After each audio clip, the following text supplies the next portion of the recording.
అందరికీ శరణార్థులు మంచిగున్నారులా. నేను వచ్చేసిన ఇయాల సుతం జబర్దస్త్ వార్తలు పట్టుకొచ్చిన. ఇంకెందుకు ఆలస్యం, మొదలు పెద్ద వార్తలు చూద్దాం పారి. పోల్ పెట్టి పరేషాన్ల పడ్డారు కాంగ్రెస్ వాళ్ళు. బీఆర్ఎస్ వాళ్ళు వేసిందట తప్పుడు ఓట్లు.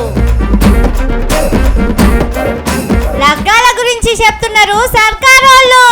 ఎన్నొస్తాయో తెలియదట దావోసు పెట్టుబడులు. మందు మంత్రి ఊర్లే మంచినీళ్ళ గోసలు. మాకే దిక్కులేవంటుండ్రు నీళ్ళ మంత్రి ఊరోళ్ళు. అంగన్వాడీ జాగ మీద కాంగ్రెస్ లీడర్ కన్ను. బెల్లంపల్లి ఎమ్మెల్యేదే కావచ్చు దన్ను. సపాయన్నలకు తప్పినాయి తిప్పలు. మస్తుగా చెత్త తీస్తున్నాయి మిషన్లు. గాలివానలో వాన నీటిలో, గాలివానలో వాన నీటిలో పడవ ప్రయాణం. తీరమెక్కడో గమ్యమేమిటో తెలియదు పాపం, తెలియదు పాపం. ఇటు హోరు గాలి అని తెలుసు, అటు వరద పొంగు అని తెలుసు. ఇటు హోరు గాలి అని తెలుసు, అటు వరద పొంగు అని తెలుసు. హోరు గాలిలో వరద పొంగులో సాగలేమని తెలుసు, అయినా పడవ ప్రయాణం. రాష్ట్రంలో రేవంతన్ సర్కారు పాలన కూడా ఇట్లనే ఉన్నదటనుల్లా. ఫామ్ హౌస్ పాలన కావాలనా, ప్రజల వద్దకే పాలన కావాలనా అని వాళ్ళ ట్విట్టర్లో ఓట్లు పెడితే ఫామ్ హౌస్ పాలనే కావాలని పబ్లిక్ ఓట్లు వేసిండ్రు. నిన్న మాపటీలు పెడితే ఇవాళ పొద్దటి వరకు 35,000 మంది, పగటాల వరకు 90,000 మంది ఓట్లు వేసిండ్రు. ఇంట్లో 3 పాళ్ళ మంది అంటే దగ్గర దగ్గర 65,000 మంది కారు పార్టీల పాలనే కావాలని ఓటేసిండ్రు. పొద్దటి సంధి అంతా ఉల్టా సీదా ఉండే వరకు కార్యకర్తలతోని ఓట్లే ఇద్దామని వాట్సాప్ గ్రూపుల్లో కూడా పెట్టిండట. అయినా ఫాయిదా లేకుండా పోయిందట. లాస్ట్ కు అప్పటికప్పుడు ఇగో ఇట్లా కొత్త అకౌంట్లు తయారు చేపించి ఓట్లు వేయించిండట. అయినా కూడా ఫామ్ హౌస్ పాలనకే ఓట్లు పెరిగే వరకు తలకాయ పట్టుకున్నారట. పాపం కాంగ్రెస్ వాళ్ళది చిన్న గోస కాదు పోన్రి. పగోని కూడా రావద్దు ఇసొంటి కష్టం. ముందు నుయ్యి వెనక గొయ్యి అన్నట్టే అయింది పరిస్థితి. మొన్న గ్రామ సభలు పెడితే అక్కడ ఉరికిచ్చి కొట్టుడు ఒక్కటే తక్కువైంది. కాంగ్రెస్ వాళ్ళే సర్కారు మీద లొల్లికి పోయిండ్రు. ఇప్పుడేమో ట్విట్టర్లో ఇట్లా అయ్యే వరకు పబ్లిక్ లకు ఎట్లా పోవాలనో సమజైతలేదట కాంగ్రెస్ వాళ్ళకు. కానీ కొందరు ఇంకో మాట కూడా చెప్తున్నారు. రేవంతన్ సార్ కూడా జూబ్లీ హిల్స్ ప్యాలెస్ లకి వెళ్ళే పాలన చేస్తున్నాడు కదా, పబ్లిక్ అదే ఫామ్ హౌస్ అనుకున్నట్టున్నారు. అందుకే ఫామ్ హౌస్ పాలన మంచిగుందని ఓట్లేసిండ్రు కావచ్చు అని అంటున్నారు. కానీ ఏ మాటకా మాట చెప్పుకోవాలి. రేవంతన్ సార్ మీద కోపంతోని కాంగ్రెస్ లనే ఎవరో కుట్ర చేస్తున్నట్టున్నారులా. లేకపోతే ఇట్లా పార్టీ ట్విట్టర్లనే ఓట్లు పెట్టి రేవంతన్ సారునే బద్నాం చేస్తారా? ఓ రేవంతన్ సారు, మీరు బయటి ముచ్చట్ల మీద మనసు పెట్టి మీ పార్టీ లోపల ఏం నడుస్తున్నదో పట్టించుకుంటలేనట్టున్నారు. జర అప్పుడప్పుడు అన్నా అటు దిక్కు ఓ కన్నేయండ్రి. లేకపోతే మ్యాజిక్ షోల మనిషి మాయమైనట్టే మీ కుర్సీ మాయమైతది. జర జాగ్రత్త సారు.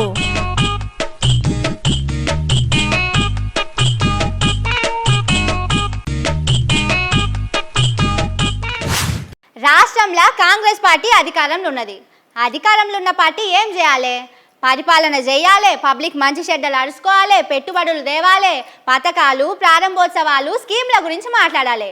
కానీ మన సర్కారు వాళ్ళు మాత్రం దేని గురించి మాట్లాడుతున్నారో చూడుండ్రి. లగ్గాలు చెప్పించే పంతులు కూడా ఇన్ని మాట లగ్గాల గురించి మాట్లాడతారో లేడో గాని కాంగ్రెస్ వాళ్ళు నోరెరిస్తే పెళ్లిళ్ళు పొలగాండ్ల ముచ్చటే చెప్తున్నారు. దావోస్ల కాయిదాలు మార్చుకున్నంత మాత్రాన ఫాయిదా ఉండదని అందరు అనుకుంటుండ్రు కదా. దాని మీద మంత్రి శ్రీధర్ బాబు సార్ ఏమన్నాడో చూడుండ్రు పారి. పాజిటివ్ దృక్పథంతో పోవాలి. పెట్టుబడులు ఇవాళ వచ్చినాయి, ఎంఓయూకే సంబంధమైందని నిశ్చయమైంది. పెళ్లి ఎంతమంది పిల్లలు పుడతారని అడిగితే ఏమైనా లాభం ఉంటుందా? అవు సారు, నిజమే. పెళ్లి కాగానే ఎంతమంది పిల్లలు పుడతారని అడుగుడు కరెక్ట్ కాదు. కానీ పోయినేడు పూలు పండ్లు రాసుకొని లగ్న పత్రికలు రాసుకొని వస్తుంది కదా, ఆ లగ్గం అక్కడనే ఆగిపోయే. మళ్ళా ఈ ఏడు కూడా పోయి లగ్న పత్రికలు రాయించుకొని వచ్చిండ్రు. మరి ఈ పెండ్లన్నా అవుతుందా లేకపోతే ఆగిపోతుందా అని అనుమానం వస్తుంది కదా. కానీ ఈ ముచ్చట రేవంతం సార్ అడుగుడే మంచిగుంటది. ఎందుకంటే ఆ సారే కదా ఈ లగ్గం పత్రికల ముచ్చట చెప్పింది. ముందుకు ఉంటాయని పెళ్లి సూపులు అయిపోయినాయి, లెక్కపత్రిక రాసుకున్నాం వాళ్ళు మేము, ఇంకా మిగతా కార్యక్రమాలని ముందునే. ఇప్పుడే కాదు అప్పట్లో కూడా ఇదే మాట అన్నాడు మన రేవంతం సారు. కండలు తిరిగే ఉండొచ్చు, 6 అడుగుల ఉండొచ్చు, పెళ్లి చేస్తే ఒకటే రాత్రికి పిల్లలను చేయగలడా? అవు మీరు చెప్పింది కూడా నిజమే సారు. ఒక్క రోజులో పిల్లలు పుట్టారు కదా, కానీ ఏడాది దాటినాక కూడా పిల్లలు పుట్టకపోతే లగ్గాలు పెట్టుకున్నాక పెండ్లి ఊకుకి ఆగిపోతే సుచటోళ్ళు ఏమనుకుంటారు సారు? పిల్లగానికి ఏదో లోపం ఉన్నట్టున్నదని ఊర్లలో అమ్మలక్కలు మాట్లాడుకోరా? అప్పుడు మీ పరువు మన రాష్ట్రం పరువు ఏం కావాలి సారు? గందుకే జరగి పెండిల పేరే డైలాగులు బంద్ పెట్టి పనికొచ్చే మాటలు మాట్లాడమని పబ్లిక్ సలహా ఇస్తున్నారు.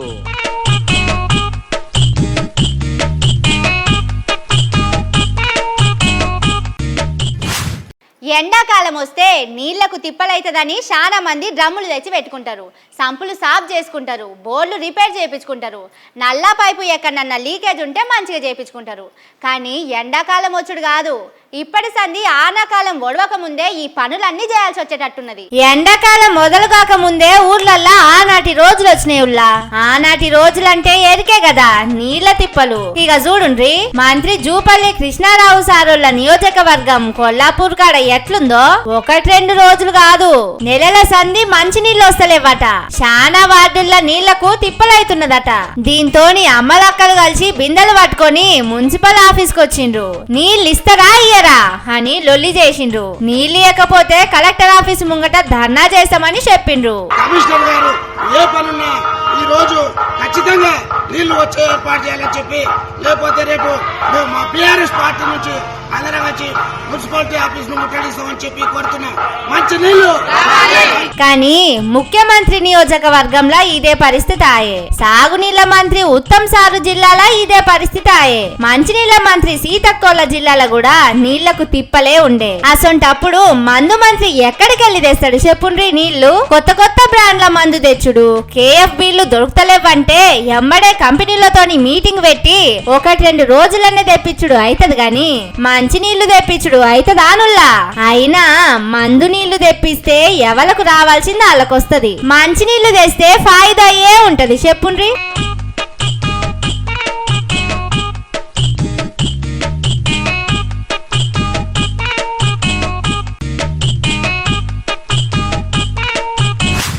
ఆవు చేన్ల మేస్తే దూడ ఒడ్డుకు మేస్తుందా? ముంగటి నాగలి వంకర పోతే వెనక నాగలి సక్కగా పోతుందా? పోదు కదా. ఇప్పుడు రాష్ట్రంలో కూడా అదే అవుతున్నదట. మీదున్న ఆయన ఏం చేస్తున్నాడో కిందున్నోళ్ళు కూడా అదే పని చేస్తున్నారట. అదేందో అరుచుకుందాం పారి. ఇన్నది కదా ఎట్లా గద్మాయిస్తున్నాడో. గవర్నమెంట్ మాదని బెదిరిస్తున్న ఈయన కాంగ్రెస్ లీడరు, బెల్లంపల్లి మున్సిపాలిటీ మాజీ చైర్మన్ సూరిబాబు. అంగన్వాడీ కేంద్రం కోసం బిల్డింగ్ కట్టడానికి బెల్లంపల్లిలా సర్కారోళ్ళు జాగా చూసి పెట్టిండ్రు. దాని మీద ఈ కాంగ్రెస్ లీడరు కన్ను పడ్డదట. ఇంకేమున్నది, రాత్రికి రాత్రి గోడలు లేపిండ్రు, సున్నాలేసిండ్రు. అదేందని ఆపటానికి పోయిన MROను ఎట్లా బెదిరిస్తున్నాడో చూడుండ్రి.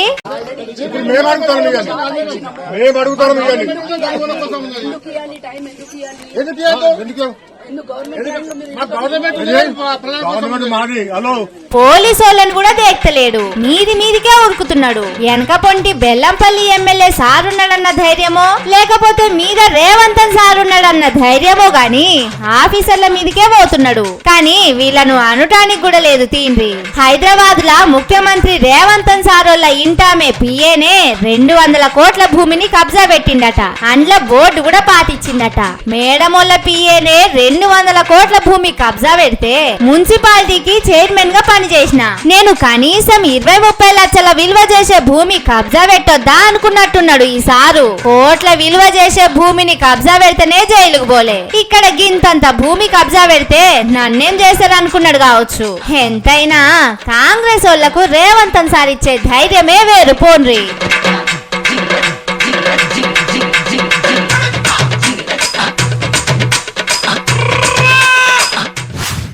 ఏమన్నా పెద్ద పెద్ద మీటింగులు అయినాయి అనుకోండి, అక్కడికి వచ్చిన వాళ్ళు నీళ్ళ బాటిళ్ళు అదోటి ఇదోటి చెత్త అంతా వేసిపోతారు.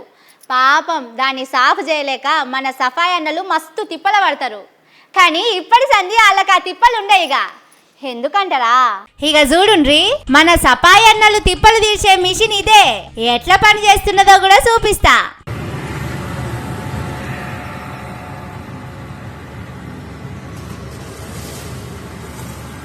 వారెవ్వా, మస్తుగున్నది కదా.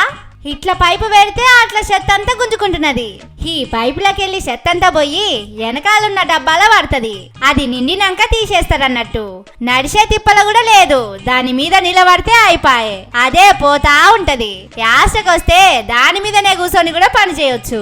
హైదరాబాద్ లా బాగా పబ్లిక్ తిరిగే ఏరియాలా వీటిని పెడుతున్నారు. ఇప్పుడైతే ఇక 5-6 మిషన్లు తెచ్చిండట. ముంగట ఇంకిన్ని పట్టుకొస్తామంటున్నారు. కానీ మంచిగుండదు కదా ఉపాయం. అట్లనే రాజకీయ పార్టీలు మీటింగులు పెట్టినప్పుడు కూడా ఈ సొంటి పెట్టుకోమని చెప్పాలి. ఇవి పెడితేనే పర్మిషన్లు ఇవ్వాలి, లేకపోతే రోడ్ల మీద అంతా చెత్త బారబోసి పోతారు. అటెనక దాన్ని సాపు చేసడానికి మున్సిపాలిటీలు తిప్పలు పడాలి.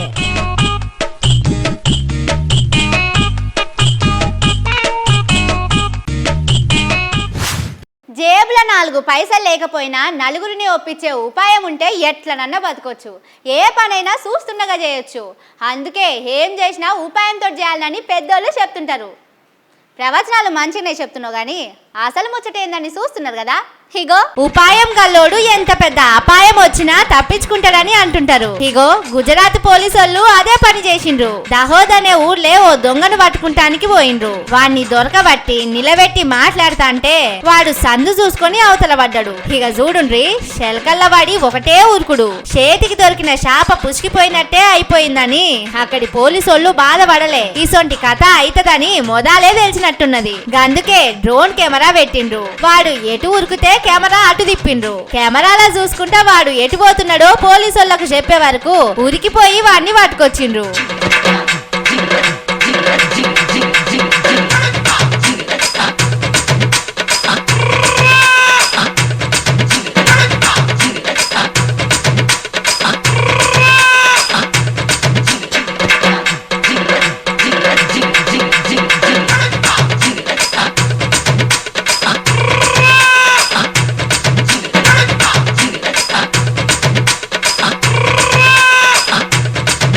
వీళ్ళ ఉపాయం మస్తున్నది కదా. లేకపోతే చేతికి దొరికిన దొంగోడు అవతల పడుతుండే. బుడుబుంగ లెక్క మాయమైతే మళ్ళా దొరకకపో. డ్రోన్ కెమెరా పెట్టిండు కాబట్టి దొరికిపోయిండు. గుజరాత్ పోలీసు వాళ్ళ తెలివి పోండ్రి.